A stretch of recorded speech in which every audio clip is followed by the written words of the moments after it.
અને ભવનાથના દર્શન કરી મારા પાટણ વધારશે ને ત્યારે મારી આ પાટણની ભોળી પ્રજાને કોઈ હરખડો પાર નહીં.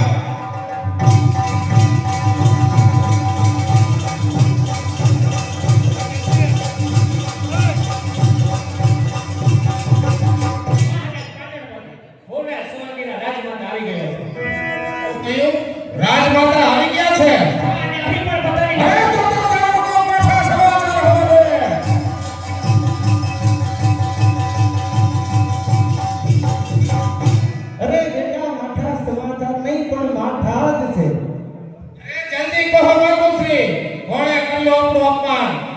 बेटा आ दुनिया तने कया नाम थी होते अरे मातोश्री आ दुनिया મને પાટણના ધણી મુરા સોલંકીના થે ઓળખે છે.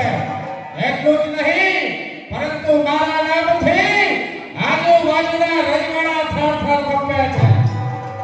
મારો પુત્ર સિંહ જેવો હોય અને કોઈ સ્યારિયાઈ તારી માતાનો અપમાન કર્યું હોય એના પ્રણામ છે આ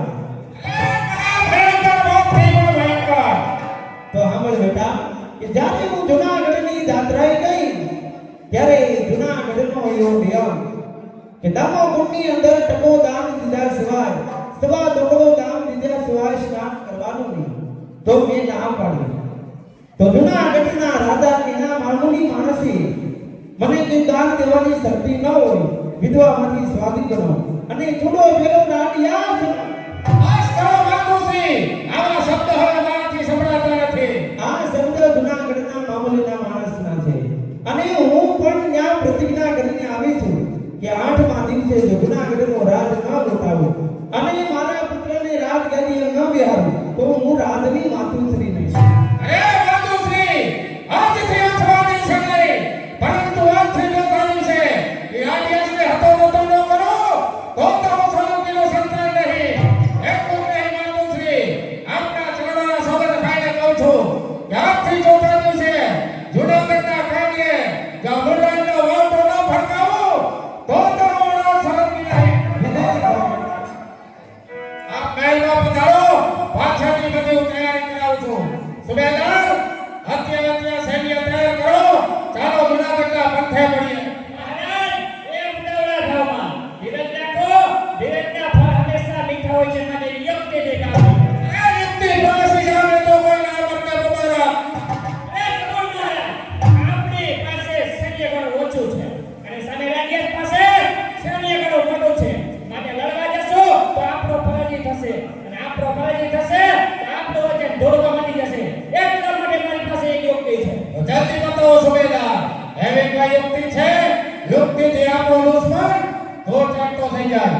આપણો મહારાજ આપણે રાજ્યને આવી એટલે કે પાટણ બોલાવીને સમાધાન કરીએ. સમાધાન કર્યા પછી જ્યારે સરાબના જાવ ભરી અને ગુજરાતી મહેફિલ મારી અને સરાબના જામમાં જ્યારે રાજ્ય મશગુલ હોય ત્યારે તમારે લોકો જઈ અને કટારથી મારી નાખવા એટલે આપણો એક પૂર્ણ થશે. બરાબર છે. તો તમે અત્યારે જૂનાગઢ જાઓ અને રાજ્યને મામલતદારનું આમંત્રણ આપો. તો મહારાજ તમે એક સમાધાન પત્ર લખી આપો.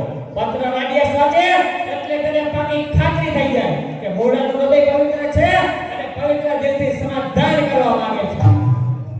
શ્રીમાન જૂનાગઢપતિ રાજ્યને માલુમ થાય કે પાટણપતિ મોરા સોલંકી આ પત્રમાં જણાવે છે કે વાખોડિયાના સોગંદ ખાઈને કહું છું કે સોગંદ સાથે સમાધાની છું છું.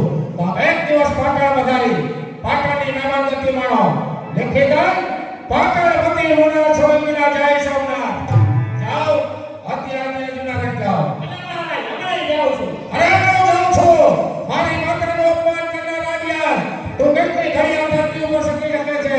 અરે તો સવિતાએ સવિત છે. કાળ જાત્રા કામ તમે નિશ્ચય મહારાજ રાજ્ય સ્વર્ગના મહારાજ.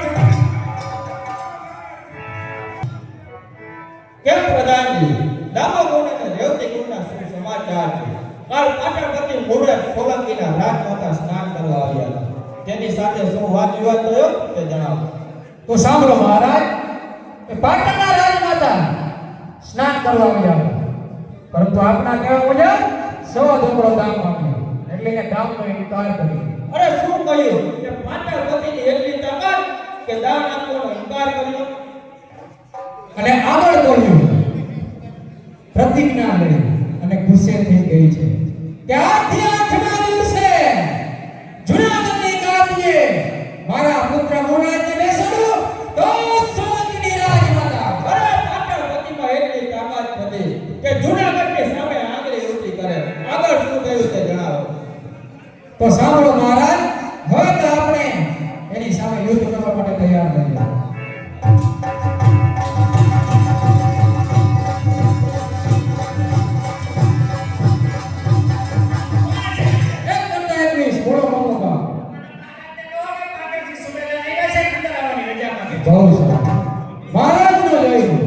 મહારાજ પાટણથી સુબેદાર અંદર આવવાની રજા માંગે. તેમને રાજે ગુરુ કે આવો. સાંભળો રાજા, હું પાટણથી આવું છું. મોરલા સોનીએ કહેલું છે આપણી સામે લડવા નહીં પરંતુ ખરા દિલથી સમાધાન કરવા માંગે છે. વિશેષમાં આપણે પત્ર પણ આપ્યો છે. પત્રની અંદર મોરલા સોલંકી જણાવે છે કે હું ખરા દિલે સમાધાન કરવા માંગુ છું. માટે સુબેદાર જાઓ તમારા મહારાજને જઈને કહેજો કે રાણીયા જરૂર તમારી મહેમાન ગતિ માણવા આવશે. પ્રધાનજી જસવંતીને બોલાવો. જસવંતી હાજર હો. આવીને બોલો.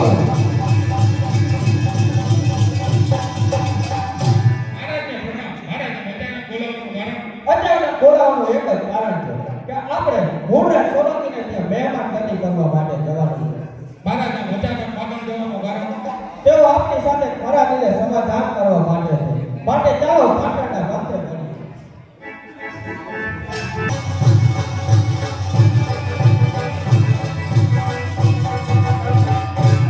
પુણે પ્રકાશ જગા હે પાટણ તળાવ વાસ છે અને મહેમાનો પધાર્યા ને ખુશાલી ચોક પાડ છે અને રંગાઈ હૈયા હસ્તે આના નારી પર બોલ છે મોરલા કેના દરબાર આજ સુરતનું મોર છે. સાવધાન, સોરઠનો રોનકનું ધારણ કરશે. માટે સૌને સોંપેલી સરકારની કામગીરી બરાબર બજાવજો. જો યુક્તિમાં નિષ્ફળ જશો તો મૂળરાજને જિંદગી પર પસ્તાવાનું રહેશે. અરે સોરઠ કરો મહારાજ આજે મારા આગળ આવશે. પ્રાણ લેવા રાણી આસ્થા હાથ મુશ્કેલ છે. સાવધ રહેજો. જો દુશ્મન બચી જશે તો મૂળરાજ કરી સામે અરે ચિંતા ન કરો મહારાજ, આપણા સેવકને શક્તિ પડી છે કે કોઈ પણ પક્ષી તેની જાનમાંથી છટકી નહીં શકે. માટે જ્યારે આપના મગજનો આદર કરશે અને તેના દાડામાં સેવકનું નામ નહીં બચી શકે. અને ચૂપચાપ રહી હાકર સગડો મચી જશે. આપણો દોષી નવો હોય કોઈ ના થશે. અરે શાંત થઈને નિરખીશું. જે ભલાઈઓ પ્રગટ છે વેર કે પેરી દરરોજ સી રીતે પૂરું થશે. અરે વેર વેર ને વેર. વેરની આગ તો ક્યારે બુઝાશે કે જ્યારે રાણી આસ્થાનું નામો નિશાન નીકળી જશે. અરે કે કમર મેરા માર્ગો સાફ કરનાર છો. દુશ્મન મારો મરે હું શાંતિ ધરનાર છું. અરે વેર કરી આપો હંમેશાના ગુણને. અરે ધિક્કાર છે મારી જિંદગીને જો ઉખેડું રાણી આસ્થા ગુણને. સાવધાન મહારાજ, દિવાલને પણ જ્ઞાન હોય છે કે આપણી કબડ્ડાની દુશ્મનો સમજી હશે તો બાજી સરખું ધૂળમાં મળી જશે. કોઈ પરવા નહીં. દુશ્મનનો આવાસમાં આવી પહોંચી ગયો છે. કદાચ ને તો નાવ પેચ ખુલ્લા પડી જાય ને તો તેને પહોંચી વળવાની તાકાત મૂળરાજના કાંડામાં ભરપૂર છે. અને છતાં પણ તે સોરઠનો સિંહ છે. સોરઠી જેવા માર્ગ એકલા તે પોતાનો માર્ગ કરવા શક્તિ ધરાવે છે. બરાબર છે. આપણે સમજી સૂર્યની માફક નમી જવા સાર છે. એ ચિત્તો નમીને ઘા કરે તો જગતનો વ્યવહાર છે. સામેથી મહેમાન આવતા જણાય છે.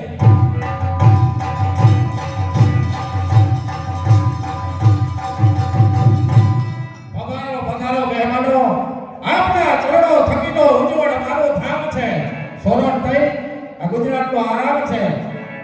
ભૂલો હવે સૌ વેર, ભેટો હવે સૌ દિલથી. અરે હાથ તો ત્યારે જ મળશે મોરલા સોલંકી જ્યારે તમારા દિલમાં રહેલી વેરની ભાવના નાબૂદ થાય.